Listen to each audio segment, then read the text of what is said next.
back again this week for our awesome poll of awesome things.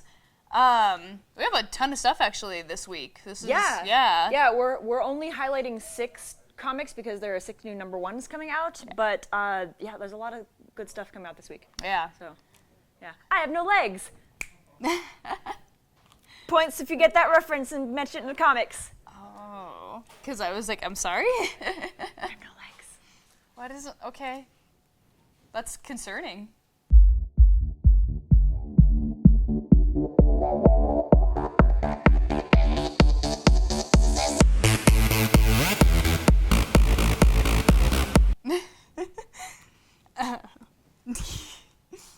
All right.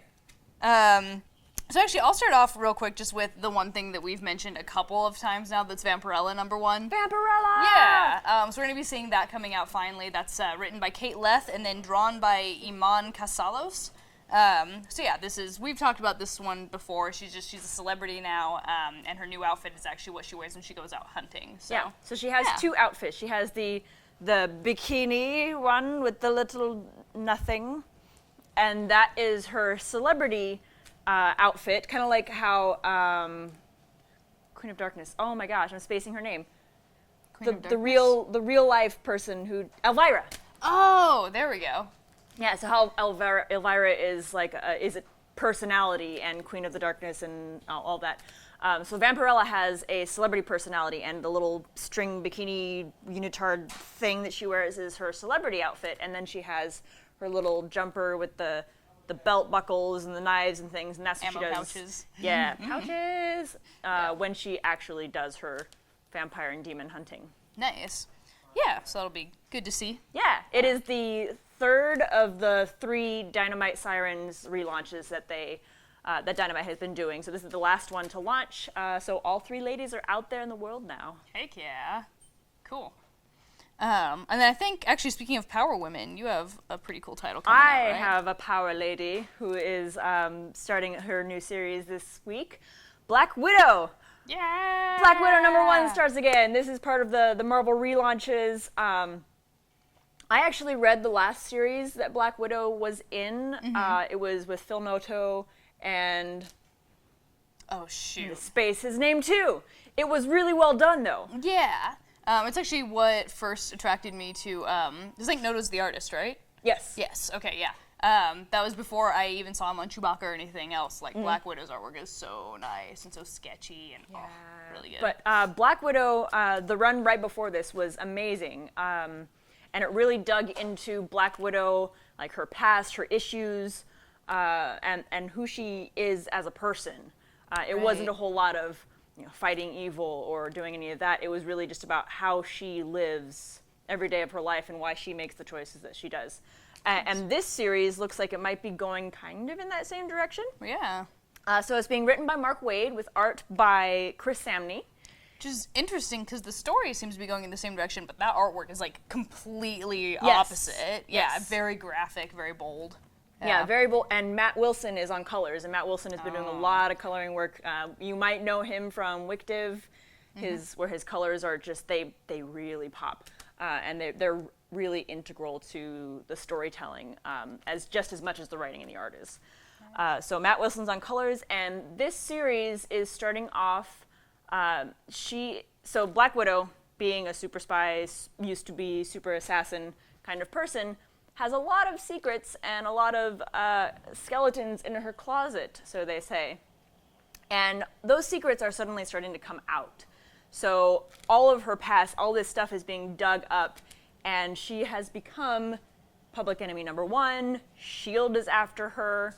Oh gosh, okay. So she's on the run and trying to clear her name and trying to quell all these demons and all this stuff that's going on and try to keep out of jail, out of the hands of her enemies, out of everything. So this will be her, again, kind of on her own, which I think is where a lot of her best stories come from, is when she's on her own and having to face everything by herself, which is sad, but that's kind of what makes her such an interesting character. Very cool. Yeah, well, so also from Marvel out this week is Spidey Silk, the Spider-Fly Effect. This is definitely opposite end of the spectrum tone-wise. This is going to be a ton of fun. Well, it's Spidey. Right, yeah, it's Spidey. So, yeah, and it's just they get sent, both Spidey and Silk actually get sent back in time to before they got their powers. So they somehow have to, like, repair the time stream while also guaranteeing that they don't lose all their powers. Oh. Yeah. Good luck. Yeah, if you make the wrong move, suddenly you don't have powers anymore, and then... Yeah, and then, but then also, of course, Uncle Ben is in the series. Yeah, so, like, you just know Peter's gonna have to try and, like, save that, but, you know, in doing so, is he going to, like, and is saving Uncle Ben worth giving up all of his powers? Oh no, it's that episode of Doctor Who all over again. Which one? The one where Rose goes back in time and stuff, and I won't spoil it, and... Okay. Yeah, so it's gonna be... Right, there are gonna be some feels in this one, I thought you said this is supposed to be a happy comic. I know, like, I'm not... Like, it doesn't... So far, like, the previews I've seen are just like, oh yeah, like, Uncle Ben's gonna be in this series, but, like, come on, though. That is just ripe with, like, dramatic tension, so I'm excited. In the way that I know that I'm gonna, like, tear up a little bit, but whatever. I mean, but in a happy way? Yeah, probably tear up with laughter, too, maybe, hopefully. You have anything else that's actually happy and exciting and fun? Like Power Rangers? Maybe.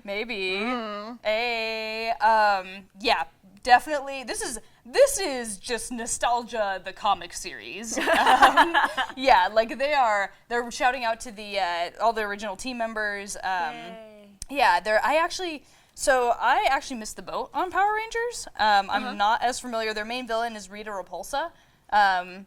My favorite episode is the episode where, because the main mechanic of Power Rangers was they had this magic power or wand or something that turns random things into minions. Oh, wonderful. My favorite episode is the one where they pick some girl's purse and, like, the minions and the baddies for that episode are, like, poison lipstick and this little purse that is now a monster.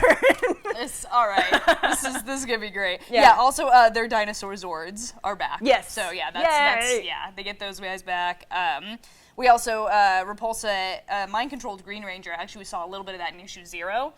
So that is still relevant. Like the team, got him back and repaired him and whatnot. But she's still lurking, kind of in the back of his mind. So what's that going to mean for the team and all that fun stuff? Oh no. Yeah, it'll be good.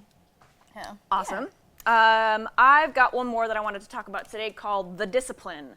This is coming out from Image Comics. It's being written by Peter Milligan, and Leandro Fernandez is doing the art, and we're getting distractions from behind the giving us a camera. Vehement no. I will say honestly, when I saw the ads for this one, it looks a little Twilight-y. It looks odd. I have my Twilight, reservations 50 about this Shades one, of but Grey? I am all about giving things benefit of the doubt. I'm gonna True. check out the first issue first and see what it's about. But it's going to be controversial, I guess. Yeah. There are a lot of points that could be triggering because it is about a girl who has a kind of terrible life. She's in a loveless marriage. She has to take care of her family and deal with all that. She has kind of this love-hate relationship with her sister. Right. So she's having kind of a hard time of it. And then this mysterious stranger appears in her life, and he is apparently an agent of some sort of demonic force. And they don't really explain, they don't go too much into it in what's been released so far. Yeah. But they essentially don't show you she's being anything right now. She's being seduced to the dark side, and it's definitely very ritualistic, very the words erotic thriller come into the descriptions a lot, and it's about sexuality, and it's going to have a lot of that in it.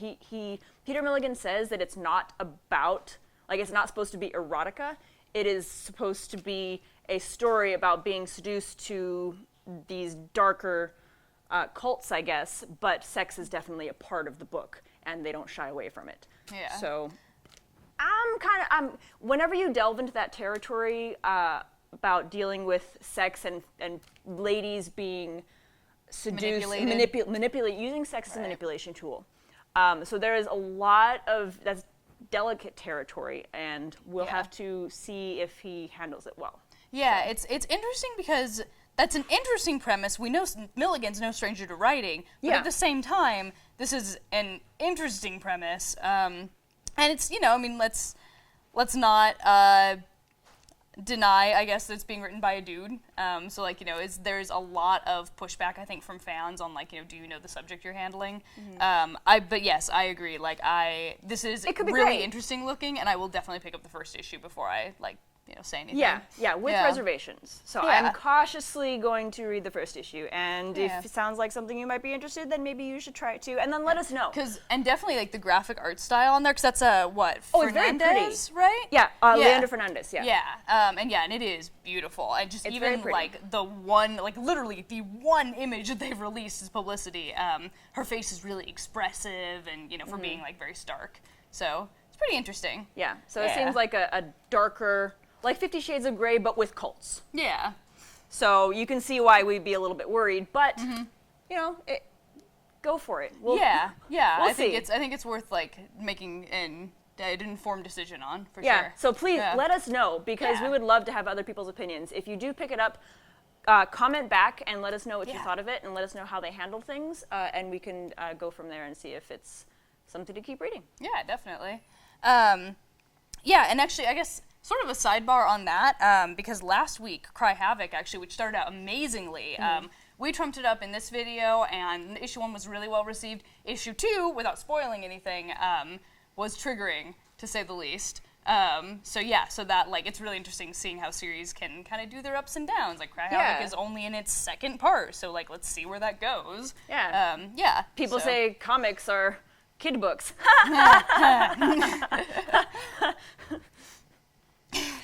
But kid book. Yeah. Hey, on the subject of things that are kids books, actually kid book, are female empowerment friendly.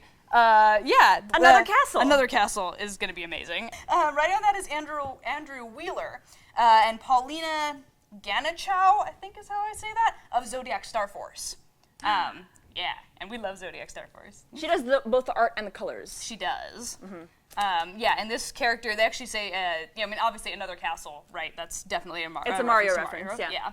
And they kept that classic, like, video game fairy tale princess look. Like, she's all in pink. She's got her dress on.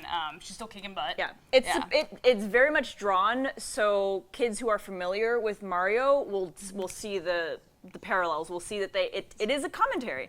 It is taking Mario and the trope of, your princess is in another castle, your princess she needs saving, and this princess doesn't need no saving.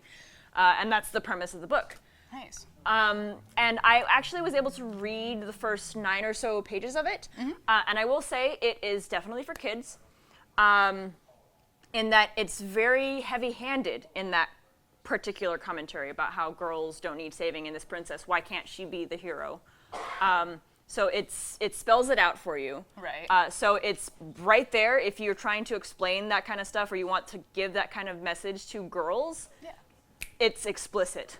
Yeah. Girls don't need saving. Girls can do all their own stuff, and they can have real personalities. So I'm definitely seeing it as like it's going to be a good one for like classroom libraries and stuff like that. Just Probably, to kind of have it, and just to have it like available for young readers. Yeah. But yeah, that's very true. Like for people who like more subtle social commentary type stuff, I mean, it's a kid's book. This is not subtle. Yeah. But yeah, like it's just fun. It's cute. Yeah, you see her running around with the sword, and like I think at some point she's like in her bedroom or something. She's like flailing around, and it's great. In the very first scene, she like notices that there's a spy, and she picks up a pair of scissors and just flings it across the room at the spy. Wonderful. Like they're trying to do her hair, and she's like, "No, stop! No, but it's not." But perfect. Yeah, because like her hairdresser is like, "Oh my God, he's gonna propose today. What do you think?" And she just like, shush, I need to go kill the spy. So, Nice, that's great. It's really cute. It should be cute. Oh, sweet. All right, well, yeah, I think that, it wraps up our week. We got there. All right. Well, yeah, thanks for checking all this out, you guys. Let us know what you think about all these in the comments. Yes. We have some really varied interests this week, so... Yeah, and anything else that's coming out this week, too, please, we would love to start some really cool discussions in the comments. So if you have opinions, and I'm sure you guys have opinions, comment. Yeah, do it.